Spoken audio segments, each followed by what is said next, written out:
नमस्कार। आज हम उत्तर प्रदेश के राजनीति के ऐसे किरदार के सफर को खंगालेंगे जिनके नाम के साथ मतलब ताकत और विवाद दोनों ही जुड़े हुए दिखते हैं। रघुराज प्रताप सिंह, जिन्हें आमतौर पर सब राजा भैया के नाम से जानते हैं। जी हाँ, प्रतापगढ़ के कुंडा से लगातार 7 बार विधायक। ये अपने आप में एक कह सकते हैं बड़ी कहानी है। बिल्कुल। हमने इसके लिए कई जाने माने स्रोतों को देखा है, जैसे thehindu.com, नवभारत टाइम्स, जनसत्ता और भी कई। और हमारी कोशिश है कि राजा भैया के राजनीतिक उतार चढ़ाव, उनका असर और हाँ, उनसे जुड़े जो विवाद हैं उनकी तस्वीर थोड़ी साफ हो सके। हाँ, मतलब सवाल ये उठता है कि ये लगातार कामयाबी, वो भी जब इतने विवाद साथ चल रहे हों, इसका राज क्या है? सही बात है। तो चलिए इन्हीं स्रोतों में सुराग ढूंढते हैं।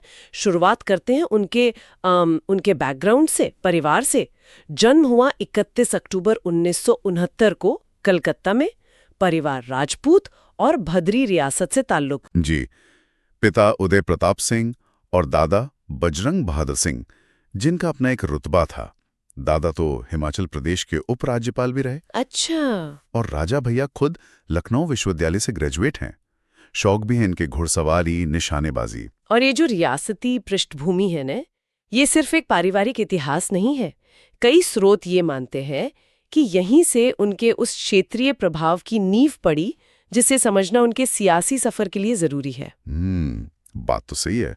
तो ये तो हुई पृष्ठभूमि की बात, लेकिन असली कहानी तो तब शुरू हुई जब वो सियासत में उतरे। 1993 में महज 26 साल की उम्र में कुंडा से निर्दलीय विधायक चुने गए। हाँ, और उस वक्त उनकी उम्र को लेकर कुछ विवाद भी हुआ था, अगर आपको याद हो। मतलब न्यूनतम आयु को लेकर सवाल उठे थे। बिल्कुल। फिर 1997 से 2002 का जो दौर था, उसमें वो उत्तर प्रदेश में भाजपा की अलग अलग सरकारों में मंत्री भी रहे। कल्याण सिंह, रामप्रकाश गुप्ता, राजनाथ सिंह। मायावती जी की सरकार आई, उन पर पोटा लगा दिया गया, प्रिवेंशन ऑफ टेररिज्म एक्ट, आतंकवाद निरोधक कानून। जी, और उन्हें जेल भी जाना पड़ा। उस समय कई जानकारों ने और मीडिया रिपोर्ट्स में भी ये बात आई कि ये कदम शायद राजनीतिक रूप से प्रेरित था। हाँ, और फिर देखिए पैटर्न।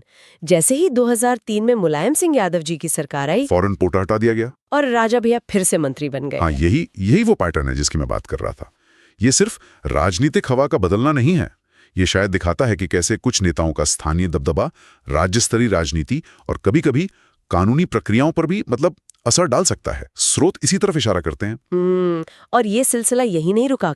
2012 में जब अखिलेश यादव मुख्यमंत्री बने, तब भी वो खाद्य एवं रसद मंत्री बने। हाँ, लेकिन फिर 2013 में एक और बड़ा विवाद, कुंडा के डीएसपी जिया उल हक हत्याकांड में उनका नाम आया, जिसके बाद उन्हें इस्तीफा देना पड़ा। बिल्कुल। हालांकि बाद में सीबीआई ने उन्हें क्लीन चिट दे दी थी इस मामले में, लेकिन ये सच है कि इस मामले ने उनकी छवि पर मतलब काफी गहरा असर डाला और राजनीतिक गलियारों में इसकी गूंज लंबे समय तक रही, भले ही कानूनी तौर पर वो बरी हो गए।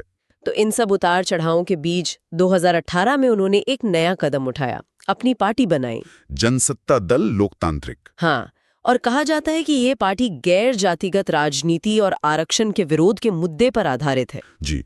और कमाल की बात ये कि 2022 में वो उसी कुंडा सीट से लगातार 7वीं बार जीत गए। उनकी पार्टी को कुल 2 सीटें मिली विधानसभा में। 7वीं बार, ये आंकड़ा अपने आप में बहुत कुछ कहता है। स्रोतों के मुताबिक उन पर 40 से ज्यादा मुकदमों का जिक्र मिलता है। आरोप भी गंभीर हैं, अपहरण, हत्या के प्रयास, आपराधिक साजिश। यहाँ हम फिर साफ कर दें कि हम सिर्फ स्रोतों में दी गई जानकारी बता रहे हैं, हम कोई पक्ष नहीं ले रहे हैं। हाँ, ये स्पष्ट करना जरूरी है। लेकिन ये भी सच है कि कुछ मामलों में उन्हें क्लीन चिट भी मिली है। जैसे 2010 में एक बीडीसी चुनाव के दौरान गोलीबारी का मामला था, उसमें गिरफ्तारी हुई पर बाद में रिहाई हो गई। और डीएसपी हत्याकांड का जिक्र तो हमने किया ही, जिसमें सीबीआई जांच के बाद वो बरी हुए। तो सवाल वही है जो आपने शुरू में उठाया था। हाँ, कि इतने गंभीर आरोपों के बावजूद ये लगातार चुनावी जीत कैसे? अगर हम स्रोतों